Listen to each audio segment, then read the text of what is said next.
Did you guys hear this morning? Congress passed a bill that criticizing Israel or criticizing Zionism is equivalent to criticizing Judaism. So, our government, every single member of Congress except for one Republican, Thomas Massey, and Rashida Tlaib abstained from voting. She didn't even vote no.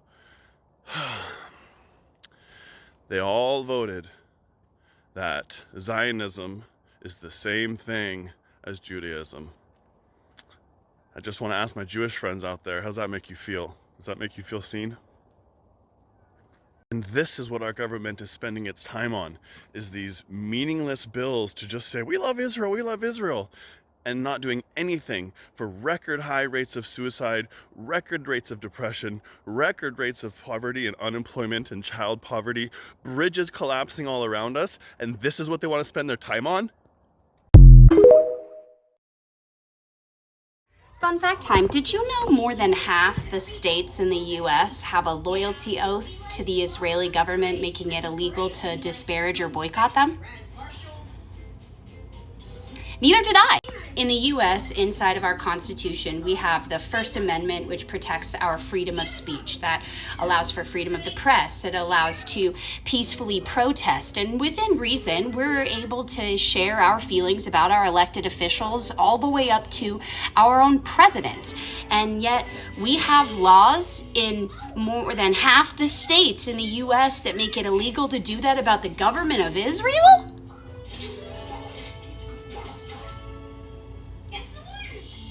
I want you to think about that for a second. In our country, they made it illegal in more than half the states to be critical of another country's government. Contracted workers in these states literally have to sign this pledge. Let that sink in. In a rare late-night televised speech from the Oval Office, Joe Biden made an announcement that he is seeking over $100 billion of additional aid to send to Israel and Ukraine. The number he is seeking is $105 billion to send that way. He says that it's America's job to hold the world together and that we have to send this money to Israel because it is a matter of national security for the U.S. I'm sure it is, Joe. Unrelated, it is estimated by the Department of Housing and Urban Development that it would cost about $20 billion to end homelessness in America. But related, I don't live in fucking Israel, and I don't support Israel's assault on the people of Gaza. I don't support that Israel is currently bombing the place that they told civilians to seek shelter. I am not quite keen on the idea of my money going towards an ethnic cleansing by a government that has been trying to establish an ethno-state in a region that has historically played home to a wide variety of religions and ethnicities. But what do I know? If I can't see the connection between killing innocent civilians across the world and my own country's national security, maybe I'm just not cut out for the job. Anybody else already tired of this human shield argument? Okay, so Hamas is using civilians as human shields. Well, where in the human shield argument does it be okay to throw a grenade at the guy using a human shield?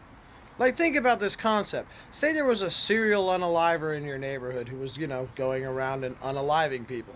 And then he went into and grabbed like 5 children and was using them as shields to protect himself. When is the right answer to that to bomb the building he's in and, unalive all of his human shields and him? Like, how is this the moral argument? This is the dumbest thing I've ever heard. You're just making yourself sound worse.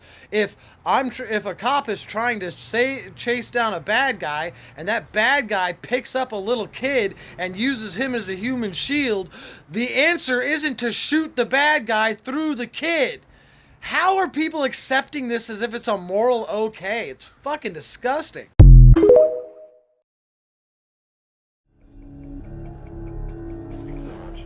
The Israel on Campus Coalition is a coordinating group at the front line of the battle against BDS.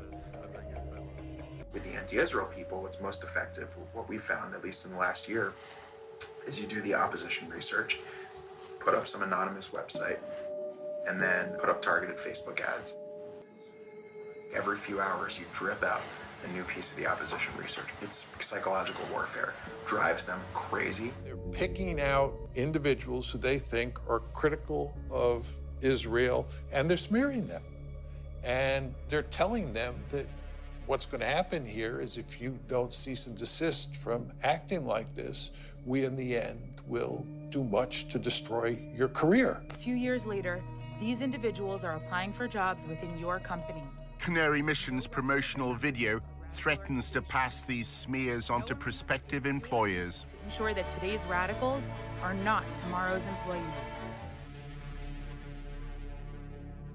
We do it securely and anonymously, and that's the key. It sounds very similar to like a Canary Mission and that kind of thing. Is that, Yeah.